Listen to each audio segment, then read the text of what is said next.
Hello, YouTube. We're back. It's Whiteboard Wednesday, episode 14. This is going to be a stellar episode.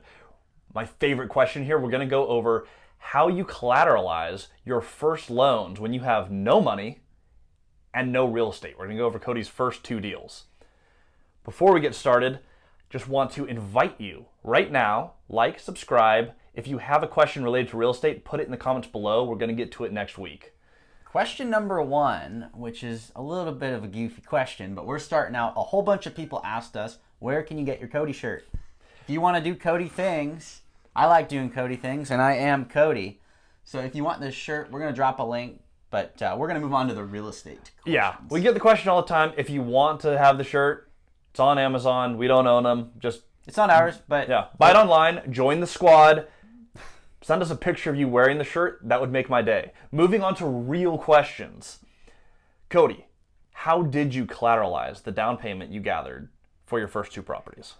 So I collateralized my down payment as a second mortgage. In Washington State, it's a lien theory state, and the way that works is the order you get your mortgages is the order that they get paid off in case of a foreclosure. It goes to sale, you got to pay back the investors and the seller. And so in that case, I had a seller who financed 90% of my purchase, and I had an investor fund the other 10%. And the 10% was structured as a lien against the property, meaning that if I defaulted, they would take over the property. In essence, I would just sign a deed in lieu and give them ownership to the LLC, and they would run the day-to-day of the property at that point, based on the price I bought it at in 2019. Now, the beauty of my first deal, it was long-term seller finance debt. The property cash flowed above what I was paying the investor, paying the seller finance note, paying all the bills. And so if they took over the property from me, they would just get more cash flow in the future. And that was the incentive for that loan to fund, and I collateralized it with the actual asset.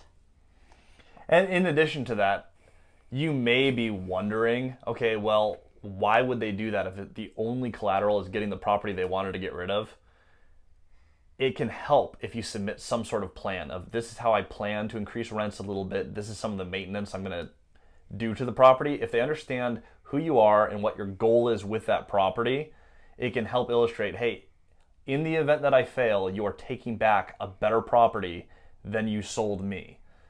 Moving on to the next question. Yeah, next question is in regards to structuring your private second loans. Okay. Not just the collateralization, but how are you structuring it? Are you using state realtor forms, or is there a good website with templates?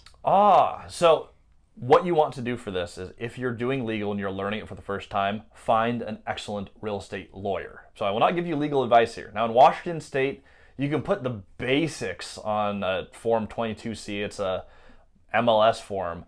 But your actual notes and the structure, that it needs legal review, you want legal counsel, and at the end of the day, if you mess something up, you want to be able to go back to a legal professional and say, you drafted it, my clients had their lawyer review it, where do we go off? You want to create safeguards here. One of the things that can really delay you or just completely derail your investing is doing the legal wrong. We use a lawyer for everything we do.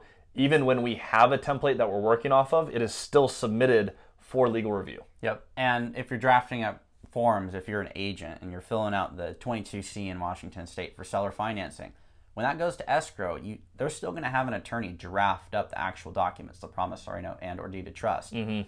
It's not like you're drafting that up as a real estate agent. You're drafting up a template for them to use for the price and the terms.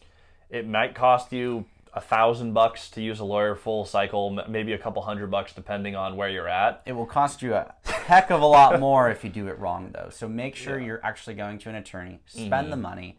If you're skimping out over $1,000 to make sure your legal is correct when you're buying a piece of real estate, you may not want to buy a piece of real estate. Don't save on $1,000 when you're buying $1 million property. It doesn't make sense. Alrighty, next question. All right, from Elvo Zelka. Do you guys consider the age of the property? I personally avoid anything over 30 years old. Well, our buying criteria doesn't consider age. Our buying criteria is, how do we buy it and how do we never lose it? Mm-hmm. Now, that said, with age coming into the factor, if it's 100 years old, you probably should budget for some more maintenance items, unless a ton of CapEx has been done. If all the plumbing's new, if all the electrical's new, well, great, you basically got a new building. that's just pretty old. It's been around longer than we have, but it is newer than some of the new builds down the street. So you need to look at what's actually been done. You can do that through a property inspection, but the actual age is not a big factor for us. It is irrelevant for us. We just need to factor for it in the math. And we've made a majority of our money. I mean, the market that we're in has a lot of 1950s inventory. I mean, that's a lot of what we have. You factor for it, but the nice thing is if you have things like old plumbing and old electric and you've budgeted for repairing those, well, when you replace them, there's no old buildings. Yeah, now we'll have 2022 plumbing and 2022 electric. Now it's just the new building. So it depends on what it is that you want to do, and you certainly don't have to buy old buildings, but we absolutely don't discount those, and you can make a lot of money revitalizing old buildings. And our last question for the day, where can you be reached, and do you have a Facebook page? Well, we do have a Facebook page that's open to anyone who's in our courses, but you can reach out to us directly. On Instagram is probably the easiest way to reach me, at Christian Osgood. You can also reach out to Kodi directly. Kodi D2020. And if you want to get adventurous and you want to just give us a phone call, how to find any property owner ever, we did post both of our phone numbers in there. If you find it, just make sure you're watching all the way through because we did post our numbers there. We showed you exactly how to find it and how you can do that with anybody else. Check that out. Give us a call. We're taking calls any time of day as long as you're not calling us at midnight. I will decline you. But give us a call during the day and we're happy to chat anytime. Yeah, link to that video below. Like and subscribe if you haven't already. We will see you next week. Hopefully with a Kodi shirt. Yes. Show us your Kodi shirts and post your questions below for next week's Whiteboard Wednesday.